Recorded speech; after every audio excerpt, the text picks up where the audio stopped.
Wake that ass up. Early in the morning. The Breakfast Club.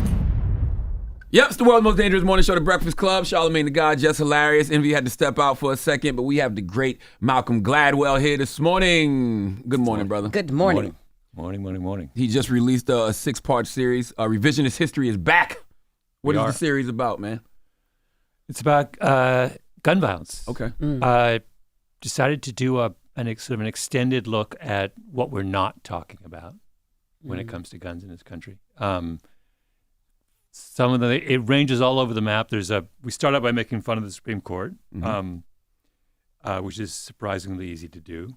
There's this one case that they had 2 years ago, which is the New York City, where they struck down a New York State gun law that had been in place for 100 years. And there's an exchange, and they tape, their oral arguments, they tape them so you can listen to them. There's an exchange where two of the justices, Alito and Kavanaugh, are arguing with the lawyer for New York State. And their argument is that we would all be better off if we could carry handguns on the subway.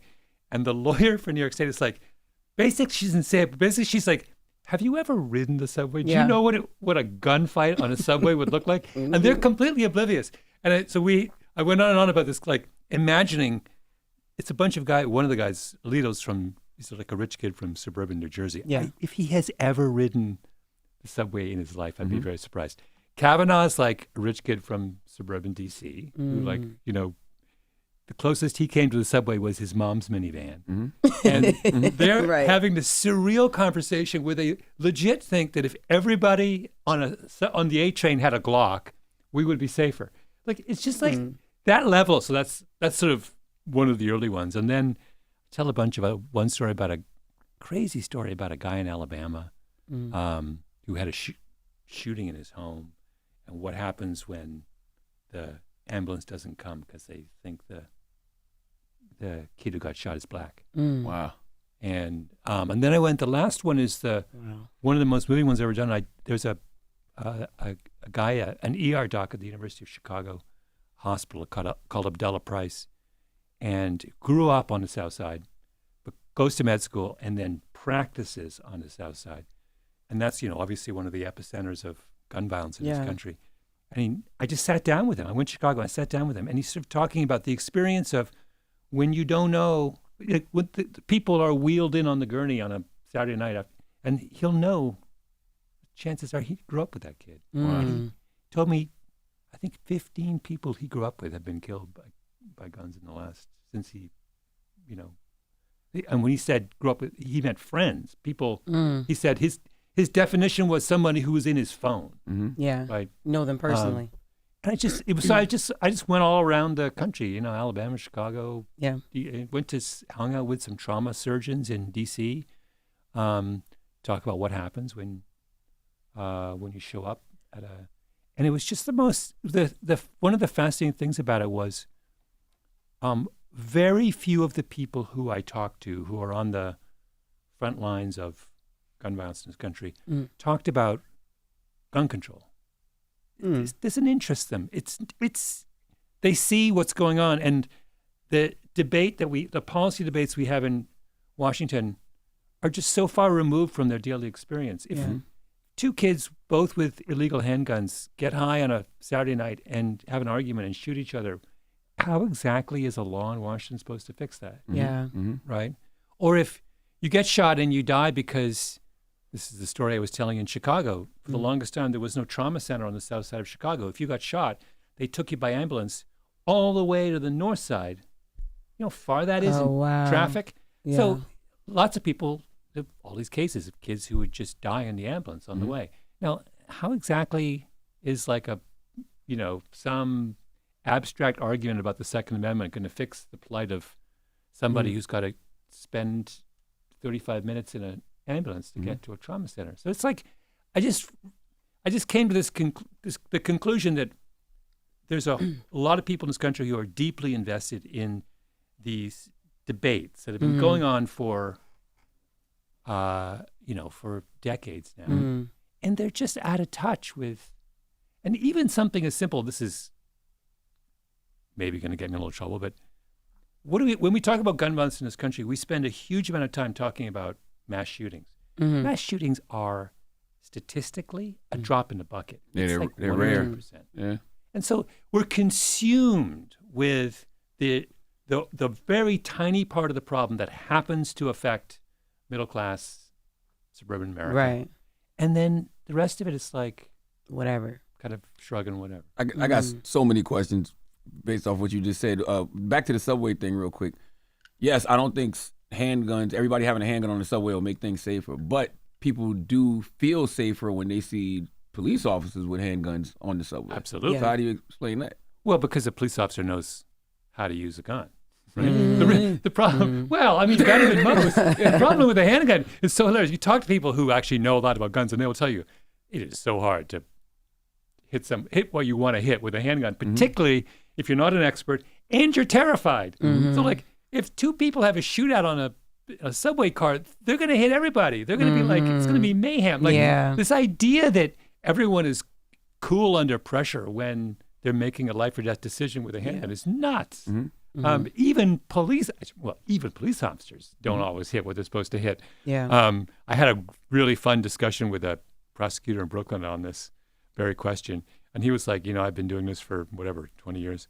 He's like, yeah, even cops rarely shoot straight. So why would we want to introduce more guns into a closed steel box running under the East River? Like it's just but like it's just the thing that's weird is just how out of touch. My real point was not to get into an argument about guns on the subway. Was the idea that our policy is being made in this country by a bunch of people who are completely out of touch. Are they out of touch, or are the gun lobbyists just too in their pockets? Because I mean, when you look, both. Yeah. They're just making these sort of abstract legal arguments, and I sort of wanted to. Why are they even debating gun control in Washington? Why don't they? They should take that show on the road. Let's put them on the A train at 8:00 at night, and then show them. Okay, what do you think would happen if 6 people on this in this car right now were carrying a handgun? I mean, we have to do something to kind of reconnect the conversation. Why do you think we as Americans are so obsessed with guns? Well, I'm Canadian, so that's why I say we. I know. As Americans. I'm looking at you. No, I was going to say, I didn't mean that I was suggesting I got you. But like, so it's just, we're just to the north, settled at roughly the same time, by people from Europe and whatever. I mean, the history is parallel, but we're not obsessed with. I've never been able to wrap my mind around why. I don't have it. What I'm saying is I can't answer that question because I grew up in Canada and there's no guns. I didn't see a gun till you got over here. Till I got over here. Lord. So I don't know. I mean, I suppose there's all kinds of complicated historical reasons for that, but it's weird how kind of gun focused. Is it the legislation, you think? I don't know the gun laws in Canada, so yeah. Well, so if you watch, this is not an answer to the question either, but if you watch, there's a category of Canadian westerns. So the same idea. Some guy out on the range in the in the frontier, like bringing justice. In Canadian westerns, the Mountie, not a sheriff, but he spends all of his time like pulling dogs out of the river and helping little old ladies. He doesn't even carry a gun. Like the whole in the Canadian fantasy of the Wild West. Yeah, it's like somebody lost a cow and they call on in the American fantasy it's like people are shooting each other. 300. So there's something about the fantasies right from the beginning. There was a weird set of fantasies that get attached to I think TV. I did an episode of this gun series on Revisionist History that was all about Gunsmoke. Was the longest running Western on Absolutely. TV. And one of the things we did is we calculated, so Gunsmoke takes place in Dodge City in Kansas. And we tried to calculate, based on the TV show, what's the homicide rate in the fictional Dodge City? And the answer is, it's like 80 times higher than the highest homicide rate in a real American city. So in our fantasy world, we create an America that is infinitely more dangerous and scary than the real America, right? And by the way, Gunsmoke was on TV for 20 years. It was on for 20 years. It's one of the most popular TV shows of all time, and it was peddling a kind of vision of American life that was, again, out of touch with reality. Do you think that is because the media is always leading? They would say if it bleeds, it leads. So we think that America is way worse than it actually is because of the news? Yeah, I do think. Well, it's it's an odd thing. I got really, when Ron DeSantis was running around lecturing New Yorkers on how dangerous New York is. Mm-hmm. Meanwhile, New York and New York State are so much safer than Florida. You want to go someplace and put your life in your hands? Go to Jacksonville. Jack and kill. Wow. The idea that the governor of one of the most violent states in the country is lecturing New Yorkers, New York City and New York State, by the way, one of the safest regions of the country. The idea that, and he got a free pass. Everyone was like, yeah, New York must be more dangerous than Florida. No, it's totally the opposite. But so it's like, it is a fascination with this kind of violence coupled with a set of like completely unexamined assumptions about what's dangerous in America, where the danger is, or like, honestly, like, sorry, Google Jacksonville, and then you will never go to Jacksonville again. That's all I can Then you just give somebody doggy. You just gave somebody doggy of the day from Jacksonville, didn't you? I don't know why Malcolm was shooting at Jacksonville this morning, but something happened to Malcolm in Jacksonville. And then we had a caller from Jacksonville. Damn. By the way, I should say, I have been to Jacksonville many times. Parts of Jacksonville are quite lovely, but like the governor of Florida should not be lecturing us about violence is all I have to say. Yeah. Damn, Duval, your city caught one this morning. You said that people were not with the conversation we're not having about guns. What is that? Is it about the people? Because I feel like they always have conversations about gun control, but they never talk about the people who actually own the guns. There's that. There's all kinds of sort of weird things that we're not talking about. Yeah. We're not talking about. I did that episode on trauma centers. We're not talking about the fact that hospitals, trauma centers, should be where the victims of gun violence are. And we have a system right now in this country where we don't always, sometimes we do, we don't always put medical facilities where they're needed. We put them where they make the most money. And so that's one thing we don't talk a lot about when we should. It's a huge issue. One of the episodes in the series, I looked at the question of a homicide rate, a murder rate at any given time is a function of two things. One is how much violence there is, and the second is how good is the medical care, right? If you get shot and you get taken directly to the hospital and they save your life, you're not a homicide victim. If the same thing happens and you don't get to the hospital in time and you die, you are a homicide victim, right? So a lot depends on how good your hospital system is. Yeah. And a huge amount, if we have situations like in Chicago, they did a study and they showed that if you were black, you traveled a lot further to a trauma center than if you were white, right? Like, that's something. Yeah. That's the kind of thing you should talk about. A big something. Right? You could save a lot of lives if you cite. Another thing. Or maybe they're not trying to save them. Maybe that's the point. Yeah.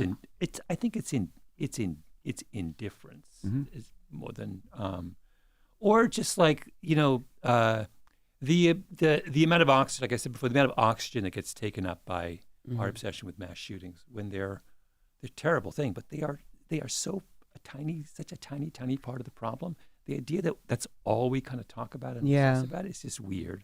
But also the idea that in every profession, anytime people have an area of specialized knowledge, they're usually invested in making sure that not any kind of if you're a doctor. You're powerfully invested in the idea that you got to go to med school before you can practice medicine. You don't want any Yahoo practice, Yeah. But gun owners will simultaneously go on and on and on, legitimately, about how much knowledge you need to handle a gun safely and fire it accurately. And at the same time, they're like, but everyone should be able to get one at the drop of a hat. That's just dumb. It should be the gun owners who are supporting restrictions around gun use because they're the ones who are aware of how legitimately difficult it is to handle a gun safely and appropriately. Yeah. I don't get it. I don't understand why gun control isn't being pushed by by gun lovers, right? You know, it's like I said, like I'm a big runner. I'm the last person who says everyone should run. Like, running's hard. You got to take it seriously. You got to know what you're doing. You got to prepare for it. I don't say you have a right. Everyone should have a right to run 10 miles in the morning. Maybe gun lovers are in a bubble because they know how to use their guns. They go to the gun range all the time. People around them probably know how to use their guns and go to the gun range. So in their mind, they're just assuming if you have a gun, you know how to use it. You know how to. I think that's probably I spent one of the episodes. I go down to North Carolina and I hang out with this guy, Greg Wallace, he loves guns. Does competitive shooting, and he gave me a kind of. We fired an assault rifle, and he gave me a kind of tutorial on how to do it. And just from spending an afternoon with him, that's the thing I came away from. It's like you need. It's hard. There's a lot of, and the amount of caution he took, like.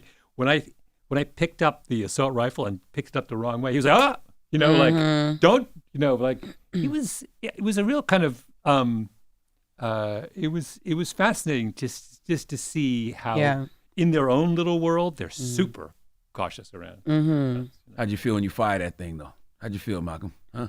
Did you get a rush? Jesus. Did I get a rush? It was the first time I've ever picked up a gun in my life. Yeah. First time. Okay. I was in a shooting range in rural North Carolina. I had an AR-15, and I felt. First of all, it's really loud. You had a head. I had things on, but it was still loud. Still loud. It was creepy at first, and then you can't help it. You get a little rush. Yeah. It's like. These things are big and heavy. And like the idea that you have in your hands something that you could kill someone with is just strange if you've never held a gun before. Have you? Have I shot a gun? Yeah, I never shot an assault rifle, though. Like an AR-15 or anything like that. Yeah. But, handgun. Yeah. Like a little one? The little I mean, we got a 357 at the house and a Glock at the house. Oh, okay, okay. What are your thoughts on assault rifles now after using one? Well, I did that episode, and it was the one that got the most mail, basically saying I think assault rifle bans are a dumb idea. And they're dumb because they're not actually banning assault rifles.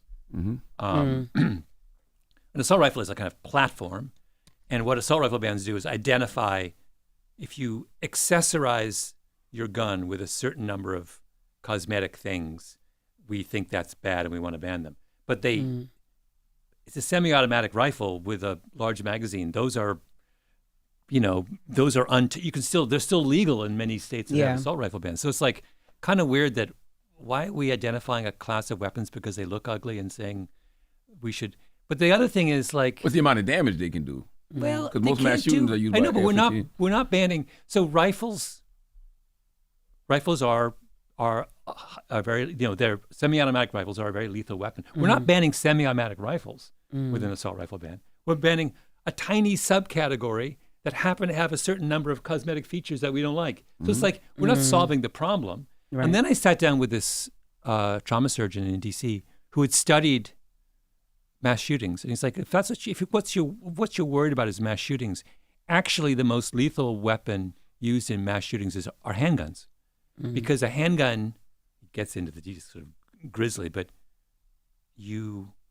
with an assault rifle, you shoot once, the person goes down. And because it's boom, right? So with a handgun, you shoot once, and sometimes the person doesn't go down. So you're more likely to be shot twice if you're shot by a handgun. And the guy gets up closer and shoots you a second time, and he's more likely to kill you. So you're more likely to die from a handgun than an assault rifle in a mass shooting, which just says, by the way, all we're saying is guns are dangerous. Right. They're used in different ways. And to have to spend all of our time and energy trying to remove one tiny subcategory of guns from the equation in the hopes it's going to change things, it's just dumb. Yeah. It's just like the problem is much bigger than that. You're not solving it by taking a pair of scissors to one page of the gun manual, right? So what is the solutions then? Like how did gun control in America get so broken? How do we fix it? Yeah. He's from Canada, so he can't tell us Yeah, everything I about know, but America. he's done a lot of research. Well, that Hey, guy. he So has. when I talked to that guy Abdullah Price in it's the last of the episodes, which it's by the way one of the most. So I sat with this. So he's a guy. He's in his 30s. Played football. So big, incredibly moving and powerful and thoughtful guy. Just say he's sexy, Malcolm. First of all, That's that what it is sounds like. not what we're going to bring into this. Malcolm is not going to say that man was sexy. I talked to this big sexy football player. Okay, man. Like, no, he's not going to say that. I just knew when I was like, I'm going to Something was describe him. I'm coming. just going to get in trouble. Is he a handsome man? Yes, he is a handsome man, Charlamagne, if that's what you're asking. And so my point is, he's talking about, one of the things he does is he goes into elementary and middle schools in the south side of Chicago and hands out first responder kits, teaches the kids how to administer first aid if they're the first, because it's a reality. That's terrible. That kind of, I mean, it's just, when he was describing that, it's just like, it's so heartbreaking. And For but children. what he would say is, and what he talked about was, a lot of gun violence is disputes between young people who don't know how to resolve their disputes peaceably. And you have to teach people a kind of an emotional vocabulary that allows them to have an argument without pulling a gun. But that's a whole other 6-part series. 'Cause now you're talking about mental health and social and emotional learning. And But maybe if we just put the gun control conversation on hold and said, all right, we'll get back to this when the time comes. It's important, but it's not as important as what you're just talking about. You've got kids, Abdullah Price was talking about in the neighborhoods where he works. It's, we're talking about multi-generational beefs. Like, you shot my cousin, so I shot your brother. So like, you have to unravel that cycle. And that takes a lot of time and a lot of care and a lot of attention. And, if we just focused on trying to unravel that for a while and see if we make any headway, that strikes me as being a really productive way to kind of attack the problem. Yeah. you know why that makes so much sense? It makes so much sense because you probably can get people to move on that faster than you ever will get them to move on actual gun control. Yeah. I don't see any reason why people on both sides of the political fence couldn't rally around that. Like, why do we pick we choose a fight that we know is the most divisive fight we can possibly have and that has zero chance of getting anywhere? Like, we're not getting anywhere with the court we have with gun control. It's not happening. Right? So, like, why do we just bang our heads against the wall? Why don't we do something that would have more? Would be effective. Yeah. Can I pivot a little bit? If you don't want to talk about it, I understand. But, the whole Palestine-Israel conflict. Yeah. Is that what do you think the larger global ramifications of what we're watching right now will be ultimately? I have no idea. I mean, it's so beyond my. That's not something that I've ever. It's just all I know is that it's heartbreaking. That's all. Yeah, definitely. Absolutely. 6-part series. Tell us what you got a book. You still working on the next book too? Well, now I'm working. I put my Tom Bradley book on hold. And which turned into a book about anger and all this kind of stuff. So it's not about Tom Bradley anymore? Well, I got interested in it is, but what I got really interested in is he got mad. I got interested in what strategies are available to the angry, because it turned into this book about what it meant to be black if you lived in Los Angeles in the 30s and 40s, and this group of black guys who all go to UCLA in the 30s. Tom Bradley, Jackie Robinson, Wally Strode, a bunch of people who go on to have really big career. Wally Strode was a huge actor in Hollywood. And a guy named Washington who was a big NFL player. And they're like the only black people on the UCLA campus. They all live in South Central. And they all have different strategies for dealing with the fact, they were all on the UCLA football team and they played, the big game was against USC. And they got hung in it. Basically, a fraternity on the USC campus has a mock lynching of the black players on the UCLA team, and they hang them in effigy outside the frat just before the big game between you. This is what's going on in their lives, Right. And I've turned the book into an examination of what are the strategies available to you if you're in that kind of situation. If they're angry, Yeah. right, as you would be if you grew up in L.A. black in the 1930s, and each of them, of the people I'm profiling, has a different strategy for dealing with that anger. You know, there's one path is confrontation. I just start shouting, and there's a woman living in South Central. It's an incredible woman living in South Central who I write about. That's what she does. She just stands up and starts shouting until people. And then the other path is the Tom Bradley path, where you take all of your anger and you button it up. And he never. This is a man, first black mayor of Los Angeles, endures the most unspeakable kind of racist experiences, trying to come to political power in L.A. and never once, lets on that he's been affected by it. I mean, he just is this serene, and that's another strategy, is you just pretend it doesn't exist, right? You turn yourself into someone else. That's not good either, though, right? Because it's like you're suppressing it. Well, they're all, what I'm interested in is there's no perfect strategy.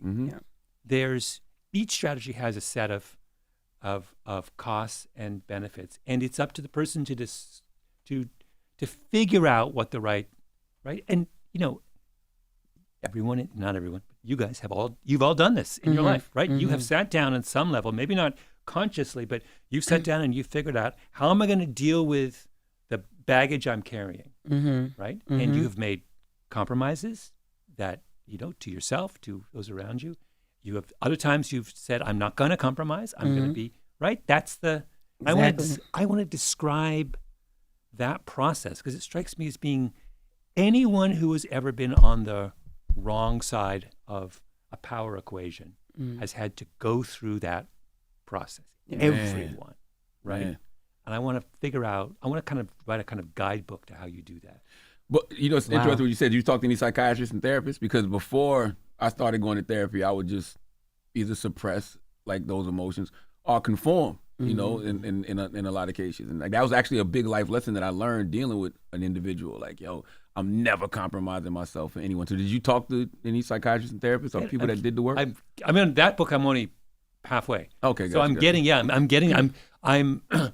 right now I'm just doing the part where I'm describing I have a whole chapter on there's a whole group of comics, comedians living in South Central in the 30s and 40s, and who are allowed to be in movies in LA only, of course, if they conform to a certain stereotype, right? There's the guy, Jack Benny's sidekick, what's his name? I've forgotten, who has to play this kind of stupid butler, right? And he has little opportunities to kind of fight back, but he has to. Those are the rules. You want to be a certain mold to be, and you got to that kind of women. Eddie Anderson. Yes. I have a whole chapter on Eddie Anderson, who's fascinating. Fascinating. He's the mayor of Central Avenue. He's this huge figure in South Central in the 30s and 40s, and known. He's one of the most.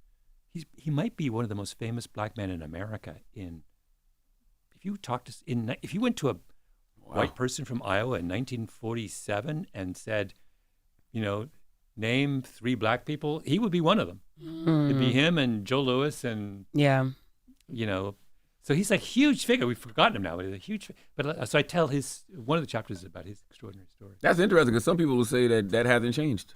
Like you still, if you're black, you still have to play a certain role, whether it's in hip hop, movies, or whatever, in order to have success. Yeah. Oh yeah. No, I know. Yeah. I think that's absolutely the case. Well, listen, I know Malcolm Gladwell has to leave. The 6-part series, Revisionist History, is out right now. I love Revisionist History. I haven't gotten a chance to listen to this 6-part series, but I reference your McDonald's episode quite often. Quite often. But thank you for coming, my brother. Thank you. Thank you so much, guys. It's Malcolm Gladwell. It's The Breakfast Club. Wake that ass up. Early in the morning. The Breakfast Club.